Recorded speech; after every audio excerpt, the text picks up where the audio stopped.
Hey everyone, and welcome back to Her Lie I Tried to Believe. You know, I started thinking, why is this game called Her Lie I Tried to Believe? What's her lie that we've been told? Something's very wrong between Cassandra and Tim. They're both masochists, obviously, from what we saw in the last episode when they were making love. Can you even call that making love? That's. Let's just go right back to it. I don't know how much is left to this because it's supposed to be a short kinetic novel, but the next day I woke up with one of those fucking headaches. The ones where you can't even stand straight. First thing I noticed was the blood on the bed sheets. At first I thought she might have been on her period, but I soon remembered the reason. I remembered the reason as I tried to get up on my feet. My stomach was stinking as hell. When I looked at what she had done, I would have been extremely disturbed. She didn't go easy on me, alright. Not that I would have wanted it any other way. I had to think of buying rubbing alcohol, or else it'll start infecting like shit.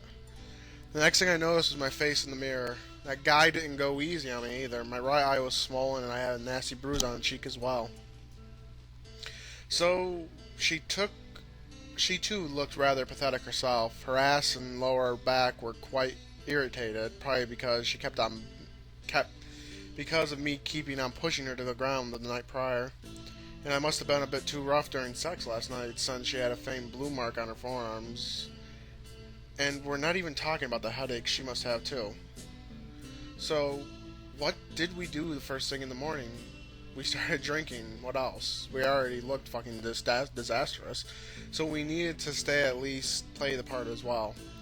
And after a couple of beers, I can proudly say that headache had subdued considerably. The hair of the dog, after all. So when it all is said and done, it wasn't a bad idea in the end. Drink responsibly. She wanted to go to the Ferris wheel. Yep, there's a Ferris wheel in Las Vegas, the biggest in the world even. I thought the London Eye had that title. It's called the High Roller Ferris Wheel, if I remember correctly. It's a huge thing that takes almost 30 minutes simply to make one complete rotation.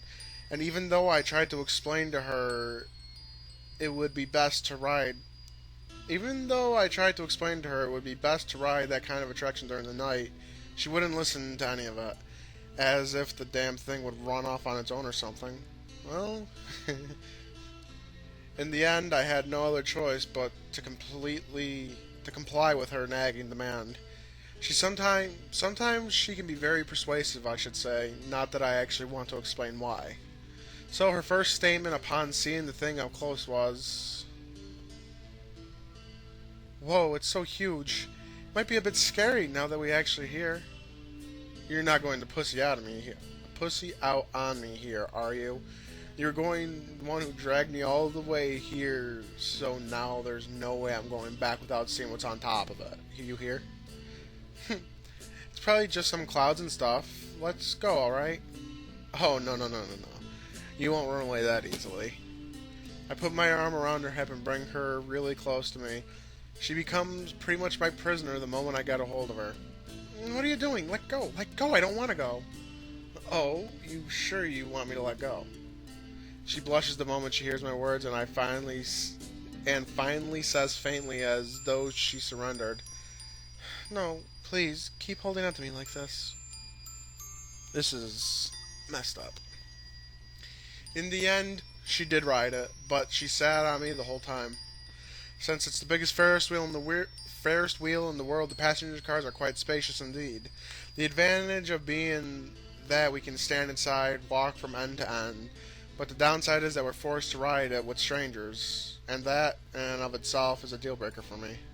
The idea of even riding it was scaring the shit out of her earlier, but now she's completely engrossed in the view, pointing towards things that we've seen on our way over here, making comments on things that she thought were bigger and what's not. I wonder if she was even scared to begin with. Maybe it was all an act to be able to sit on me this whole ride. What a sly woman. Still, she earned it the moment I bought it. She earned it the moment I bought. Okay. Suddenly, she broke her easygoingness and took a tone she doesn't usually take. Tim, answer me seriously, alright? I'm always serious. What was up with her? I didn't like this way she was bringing this things along. She removed her glasses and looked me in the eyes. Do you regret coming all the way here with me? What are you saying, idiot? I was the one who brought you with me. There's no way I would regret any of it. Yeah, but that's because it still hasn't been a week since we ran away. In no time, I'm sure you'll change your mind, and when that time comes, you'll hold it against me. Since when do you care what I think? She averts her eyes from my gaze and at the ground instead. She doesn't ignore my senseless words like she normally does. I might have hurt her this time around. I guess I always had a poor tack. As long as I have your name on my stomach, I won't forget the reason we've done this. And if I forget nonetheless, you'll be the one reminding me, alright? If only I could. She takes my face in her hand. She traces every turn and corner of it before kissing me dearly. You're so gentle. You're the most gentle man I ever known. Bull fucking shit, lady. And I've noticed this kindness since the first moment I laid eyes on you. What is she saying?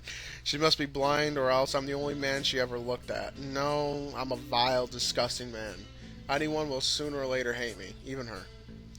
I should be the one saying this to her. She's gentle, that she's perfect. Yet I say none of those things. I know that the moment I open my mouth, I'll destroy this moment that seems so perfect. Chapter 10. Something more cozy. After the ride, she told me she wanted to change hotel room. I didn't understand why. Our current one was already more than enough for the little we actually used it for. But again, she pestered me, saying things like, "I want something more cozy, and it's with the money I've won, so it shouldn't be a problem, right?" I didn't really care either way. The only thing that was a bit of a letdown was the fact that she already paid for our old hotel room for another 2 nights. So it was kind of a waste, and since she didn't have an infinite amount of money, we would sooner or later be confronted with the fact that we're not beyond the law of society. While driving around for a while, she finally said, "There, let's go there." I parked in front of the thing reluctantly, and she stated the obvious. What the fuck do you mean there? It's a fucking hotel. Our old place is way better than this shithole. But I would feel much more comfortable in this one. Are you for real? The type of cheap-ass motel you often see on TVs where you park right in front of your room. A nest of prostitutes, that's what this place is. There probably isn't even one security camera installed here. Else there would be a lot fewer clients using the damn place. It's not the type of place you would normally call cozy, but then again, I'm supposed to be with a prostitute right now, aren't I? I'll go take care of the room. Wait here, she says while she getting out of the car. No, I'll come with you. No, that's alright. I want to do this on my own. Do this on her own? What is she battling about? Is she trying to be more independent or something? Doesn't she realize that she's already 21? I decided to close my mouth and wait. Nothing good would come from arguing with her. She returned after 5 minutes and we entered our new room. It was pretty plain, like I imagined it would be. I put down the little we brought with us on the floor and she instantly says, "Let's go to a bar or something, it's on me." But we've literally just arrived. But I want a drink, and I know you want one too, so let's have fun like yesterday. Sure. Something's up. Let's have fun every day from now on. I wanted to say those words. I wondered why I forced myself not to tell her then. I wonder why I always forced myself to do things a certain way. I honestly thought chapter 10 was going to be the last chapter. The best day of her life. We drank, and later that night we danced. We went to a club this time around. I was not a good dancer at all, very awkward indeed, but she didn't care. She smiled nonetheless. She would always smile no matter what, and it was a beautiful night. A beautiful night, something I would rarely even notice before then. This week was the best. Oh, this is her saying it. This week was the best days of my entire life. She pointed out while moving close to me. We were on the dance floor, but didn't move with the crowd. We were standing there looking at each other, moving slowly while eating each other's eyes. Her eyes were a thing out of this world. This does look like the place where you would say these kind of things. I looked around. There was a lot of beautiful colors flashing. The music was moving us without our consent. And the ambiance gave the impression that we were on top of the world. It was a beautiful night indeed. I'm not talking about this place, she said without blinking. Nor am I talking about this city. I'm talking about you. Only you. Do you believe me? Yeah, I do. How could I not with those eyes of hers? Good. She kissed me deeply for a long, long time. She then muttered out something I had a hard time understanding because of the music. But you shouldn't. What did you say? She touched my lower abdomen. Nothing. She hugged me for the most part of the night. I was happy there was no accident tonight. No shouting, no pushing. I was glad. How stupid I was, not understanding that the night was yet to be over. We were so drunk we had no other choice but to finish the night at our old hotel room. It was conveniently a lot closer to the club. We were even then closer to the club we were at than the atrocious motel room she rented earlier today. It was when she was taking a shower I noticed something on the ground, a business card or something. I unconsciously took it roughly in my hands and studied it. It was a man's, and on the back was written, "Call me." Already, I was pissed. I didn't know why. She got out of the shower and dressed up, and then I instantly confronted her. What the fuck is this? She glanced at the piece of paper with no reaction. I don't know. What is it? Don't fuck with me. It's written "Call me" on the back. Who is he? I have no idea. Henry. She opened her eyes. I read the name on the card. I noticed a slight reaction on her part. So you know him? Well, she starts off. There was a man who tried to talk with me while you were buying us drinks. He told me his name was Henry, but I didn't want to talk to him, even less take his card. Always conveniently while I'm away. Then what is this, then?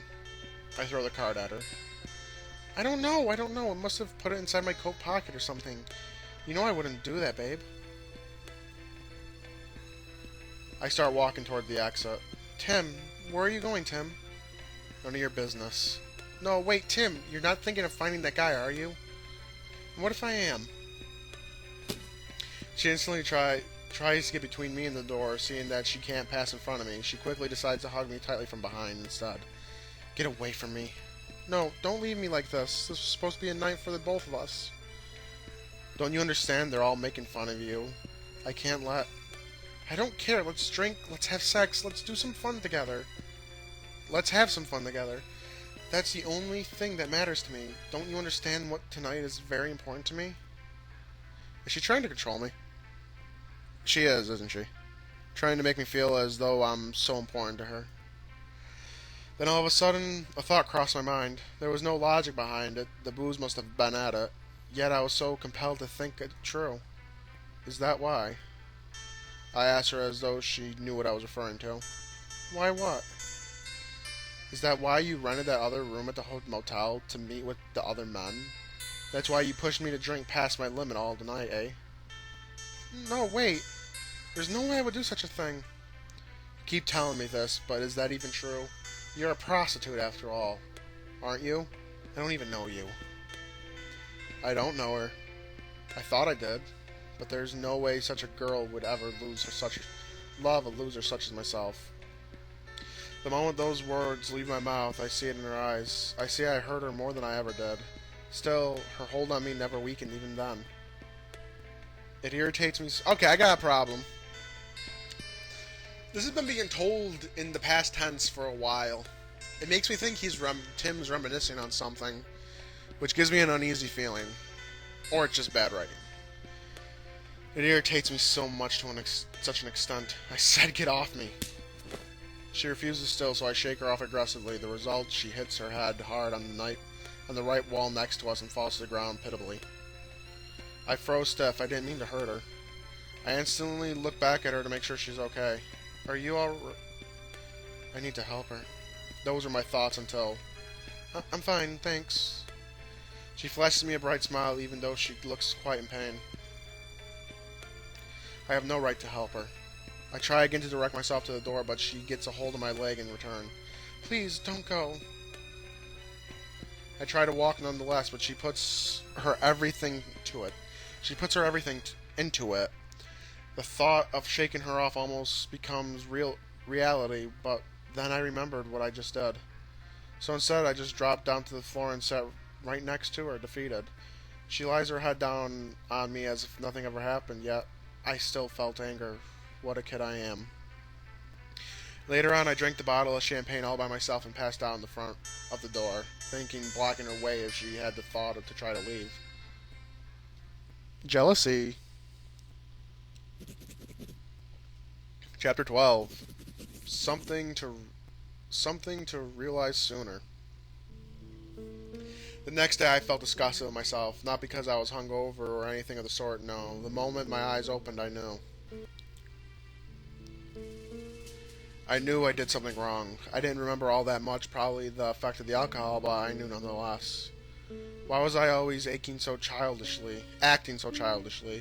Even if she did want to see other men, who was I to try and stop her? I knew all along, right, that she's a prostitute. She's been sleeping with other men before me and will after me, yet I am always so... Jealousy is a byproduct of love, or so they say. I should apologize. If I apologize and explain myself, then maybe I can salvage a bit of this relationship we have together.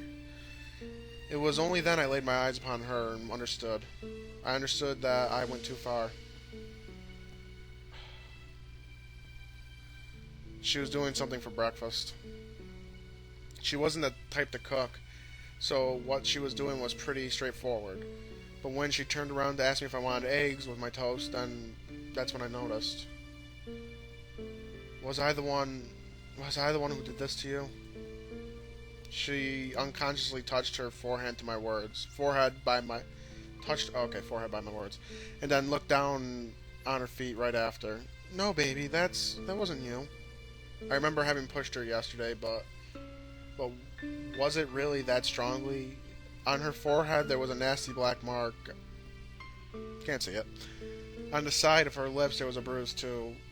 And I also noticed that she had difficulty walking, even though she was trying so hard to hide it. Then I remembered those voices inside me, pushing me, almost pleading with me to destroy her. I went too far. Now I realize that all this, we can't go on like this anymore. If we want to continue even a night longer, I might really kill her. Even though I brought her here to protect her from them, I now realize that I was the one who she should have been protected from. I need to end this. Maybe if I act quickly enough. Maybe if it isn't too late. Where's your phone? My phone? Why would you need my phone? I need your phone now. I don't have it with me. It must have been with the things we brought to the motel. Then I need to go find it. Wait, we can do that later, right? No, right now. I might not have the courage later. I reach for my keys, but she embraces me tightly before I do. This actually surprised me enough to lose my balance and fall on the bed.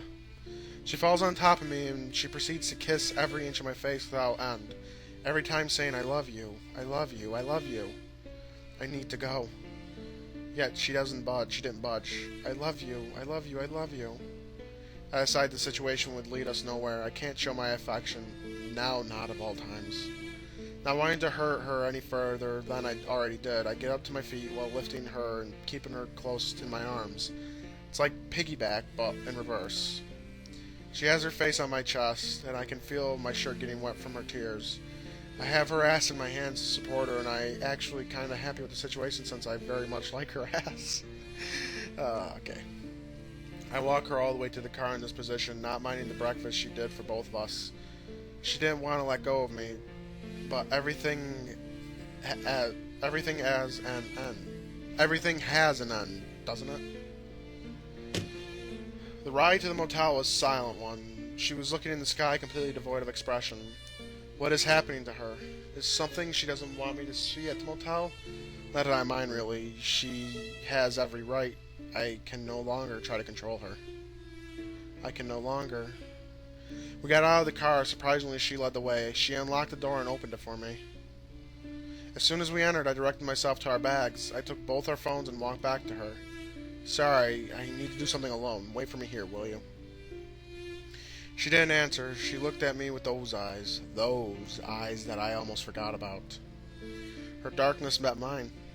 I tried to ignore her and pass by her, but she didn't let me. Move. Say, do you love me? She finally asked it. She never did before, but now she did. I don't have time for this. Answer me, do you love me? I said move. I lifted my hand at her mechanically, and she didn't cower. She didn't blink. She didn't fear me at all. It didn't work. Well, sure it didn't. It didn't because I would never hit her. Do you love me? I don't have a choice, do I? Yes, I do. A dark smile. Enough to throw your life away from me? Yes. I say so with complete certainty. I see. Her smile disappears. I try to move again, but she blurts out something unexpected the moment I do so. Let's go back to the other hotel room. Let's have one last night. Then you can do whatever you want. Sorry, but I can't. What I'm about to do is because I love you, Cassandra. She bites her lip hard before returning her eyes on mine. She tried to smile, but couldn't, which created this expression in between happiness and complete despair. You said it. You finally said it, my full name. Didn't I ever call her by her full name before? I try to say something, anything, but she shakes her head from left to right. She opens the door behind me and lets me out. I walk past her coldly. If only she knew how much I love her, how much I would kill for her, and that's exactly what I must do thus. Before leaving her sight, she says something to me. Tim, could you go buy me some tampons while you're at it? What? I look back at her. She regained her smile as though all this was just an act. Please? I kinda need it, you know? Can't be helped, I guess. I pass my hand inside of her hair before waving goodbye at her. She doesn't follow suit. She simply looks at me until I turn the corner. Oh, my hair. What is she?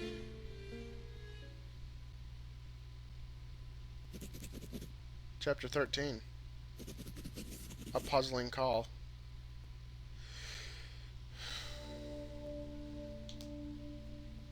At first I thought of taking the car, but soon decided otherwise. Walking would help me cool off a bit. Or at least that's what I always say. I bought her what she asked of me, though I'm not too sure which ones I should have chosen. Then I looked at a payphone. I didn't want to call directly from her phone, or even mine. If things end up badly, at least we'll still have some options left. Giving us away too easily would be a bad decision on my part. But man, it's harder than I thought to find a payphone booth in this day and age. I still found one at the end, but it took 10 minutes longer than I first anticipated. I searched in the phone. If I remember correctly, her name should be Fanny. Ah, there it is. Fanny, her roommate.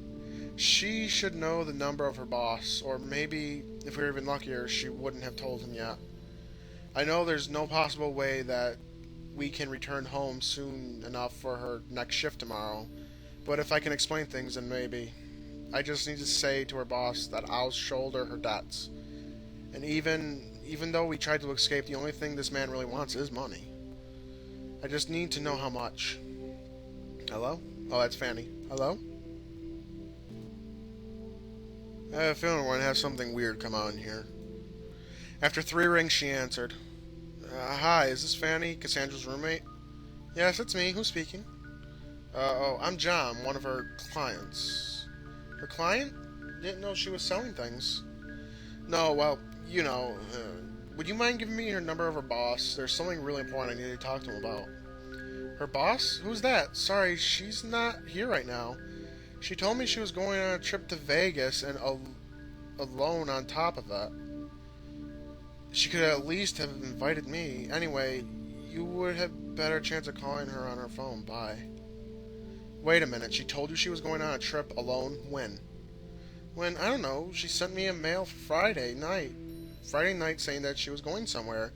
And another one the day after, something like that. I'm not sure. Friday night. It was that night I took her with me on impulsively. To think that she had a chance to send a mail, that is impossible. Anyway, if you don't have anything else to ask, I have other things to do, so... Wait, I need to know one last thing. Because the way she talked about it almost seemed as if... I knew something fucked up was going on. Chapter 14. Her lie I tried to believe. I don't know why nor when, but I decided to run. I ran frantically to that motel room. I had this ominous feeling. Why did she lie to me, and how? Her roommate, to my question, she answered thus. What the fuck, prostitute? Is this some kind of sick joke or something?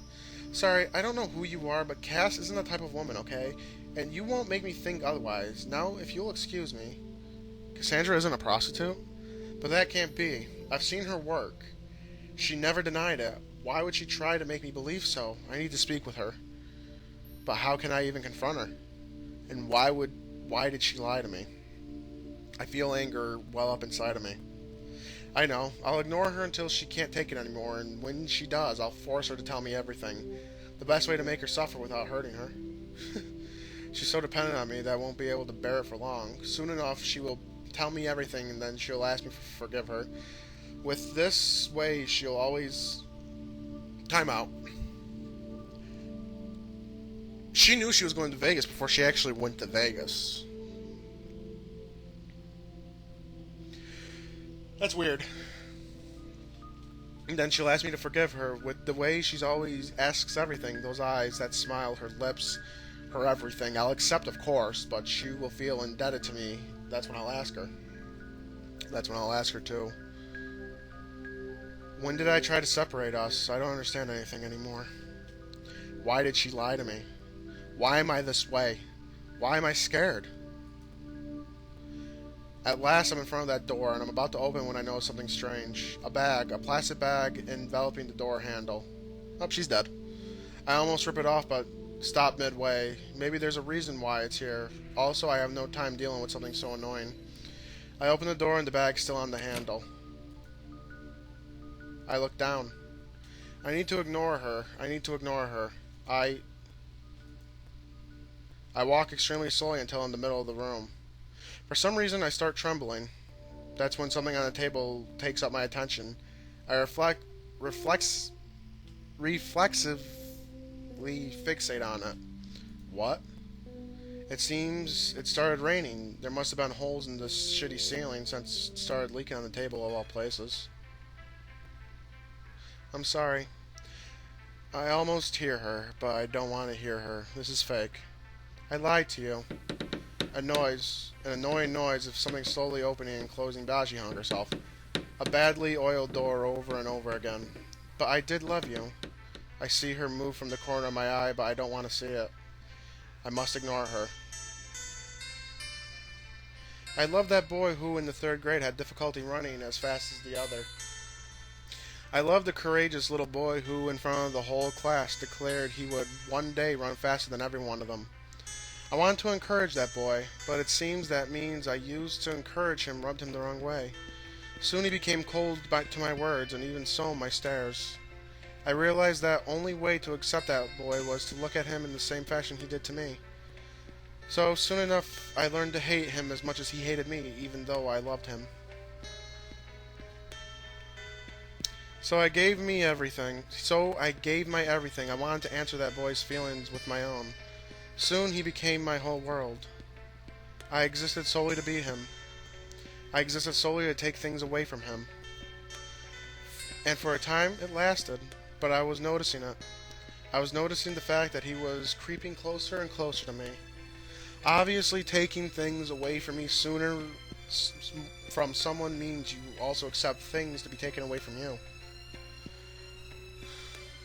In the less than a year after graduating from elementary school, he was beating me at running. Even though I was running every night, even though I passed most of my weekend practicing, he beat me as though if it was nothing. It was extremely frustrating. I was supposed to be happy about it, wasn't I? I mean, wasn't I exactly what I wanted for him? Yet he became popular, the ace of the basketball team. He was so special, I'm sure he didn't even notice it himself. I was so jealous. But at least I still had something. He was still just a sports person while I was also good at school. Surely he wouldn't be able to take this away from me. But then he quit basketball. Why? I loved looking at him play so much. Then I realized he was coming for that too. He was coming to take this away from me too. But if he takes it away from me, for what reason will he keep looking at me like he's doing right now? There's none. The moment he takes this away from me, I'll have nothing left to show for myself. This thing that we have together, this rivalry, will no longer exist. I did all I could. I existed solely to beat him. After all, this is exactly what I was trying to do, but there's no way I would actually win. If he sets himself to do something, he will succeed without a shred of doubt. I foresaw my demise long before it arrived, but before it happened, I tried to shake him off a little. We were in high school by that time, and lots of boys would confess to me. I decided to accept one of them, though I had no interest. I wanted to see if it would affect him. Because if it did, it means I would still have something. But it didn't. At first I thought it did, but when he approached me, it was a completely different reason. It was because he beat me in the midterms. He probably didn't want to accept it easily. But he did, and I completely given up at that point. He didn't even look at me as a woman. He saw me as a wall to escalate. So I did what was the easiest thing to do. I quit school before the next exams to make sure he never takes it completely away from me before he could escalate the wall. Since he thought the other ones didn't count, I always will be the best out of the both of us if I retire now. Or so went my flawed logic. You see, I didn't lie about the fact that my father had a lot of money, but I didn't lie about the fact that he lost it all. So not going to school wasn't such a big deal either way. I could become whatever I wanted, but I didn't want to become anything. I kept on looking at the boy from afar. He had graduated. She was sick just like him. He had graduated and was now a college student. If I hadn't given up, I would have been right next to him, but obviously I wasn't. I had given up in order to fulfill the purpose of my existence. And that purpose, it was still not complete yet. Because I existed solely to take things away from him. It was fairly easy to approach his friend, and the moment I explained my interest in seeing him again, he accepted quite readily. The night went on perfectly as I anticipated. Soon enough, I was alone with the boy. He had those eyes, those same eyes he always had, sad eyes. I tried the best I could to appeal to him, looking at him mischievously, touching him whenever I could, even tripping for a very purpose. As expected, he finally reacted to it. He was a man, after all. I almost had him. Almost. But he refused, but me still. I had no idea why. Was I not to his liking? Maybe it's because he still hated me. Maybe it's because I looked too pure, because I didn't look like a woman still. For the next 2 years, I tried to manipulate multiple times over to approach him with the excuse of being a coincidence and whatnots. But every time he would run away from me or completely ignore me. Even if I changed the things I wore or the way I walked, he never looked at me. I was nothing to his eyes. I almost gave up. Then I noticed that sometimes he would get out of his way to go to a certain bar to meet with one of his clients, a hostess bar. And instantly I had the idea. Why not? I knew he sometimes came on Thursdays, so as long as I was able to work on that day, I'll eventually be able to meet him. And he would no longer be stopped by his guilty conscience, seeing that I'm a hostess of all things. He would surely give in with enough appeal. She orchestrated the whole thing. And to get the ultimate thing away from her, she kills herself. This is a fucking stupid story. I wanted him to look at me as a woman. I wanted him to want me. I wanted him to suffer like he made me. So I started working at a bar only on Thursdays and wait for him. And contrary to belief, I could choose if I wanted to lay with a client or not. On the third week he finally came and I noticed him right away. And sure enough, I made sure to serve him. I played with my hair, teased him, and smiled brightly whenever I could. He finally cracked, and after that night, I had him. From then on, it was a piece of cake. He was so gentle, too gentle, that was his downfall. I created a story to go along with the fact that I'm a prostitute in order to stir up compassion from him. And on the 7th meeting, I even beat my own...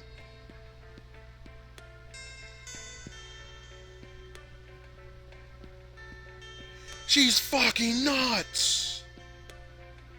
She beat herself up to make him react irrationally.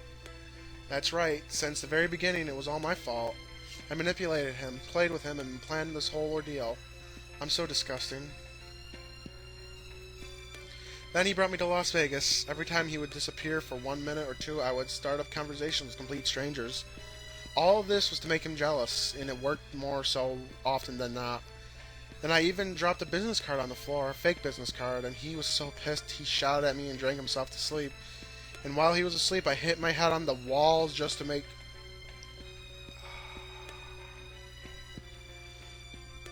And just now, he said that he loved me.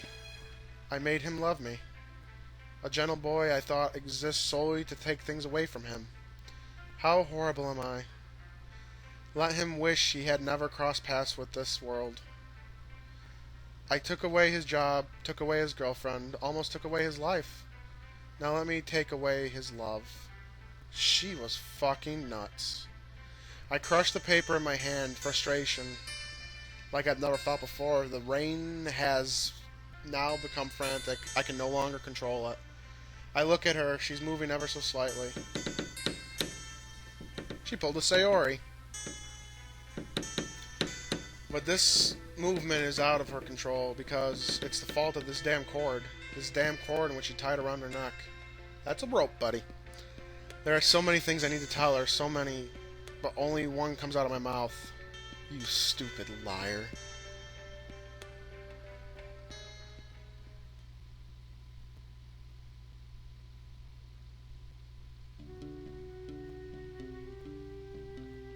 What a fucking terrible visual novel. Good fucking god, I should have kept doing Amnesia. Literally the shortest series on my channel. Whoever made Hungover Cat Studios, you should be ashamed of yourself. I'm sorry, but this was a terrible visual novel. I can't believe this got high reviews on Steam. They tried to be edgy for the sake of being edgy. Shame on you. Shame on you. I mean, this... The art was good, I'll give it that. Cassandra was a cute character. But this story was... terrible. I thought it was going to end with actual mafia shit going on, but this... Thumbnail. This was awful. This was the worst visual novel I have ever read, I've ever gone through. She was literally the same as him. How fucking stupid.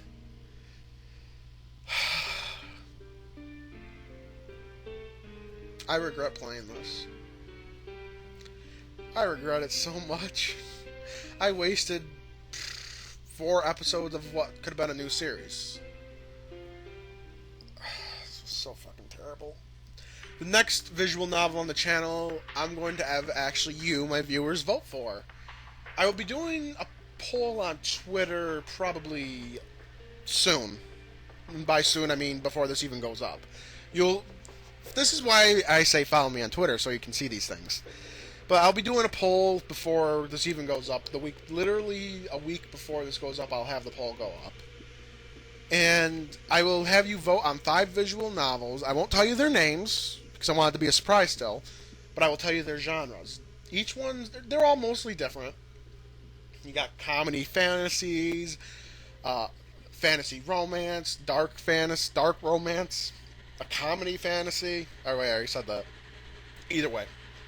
But yeah, if you enjoyed this series, please tell me why you enjoyed it. I thought it was god-awful. But leave a like and share it around. It helps me grow the channel, and I really appreciate it. Follow me on Twitter to know when things I do happen and when my videos go live. Become a member of the Phoenix by subscribing and following me on Twitter. The link to that is down in the description below and on the front page of my channel. And there's also some other fun links down there as well. But, yeah, this has been Black Phoenix, the final episode of our Lie I Tried to Believe. This fucking piece of shit visual novel tried to be edgy for the sake of being edgy. Thank you for watching. I'll see you in the next series. Bye-bye.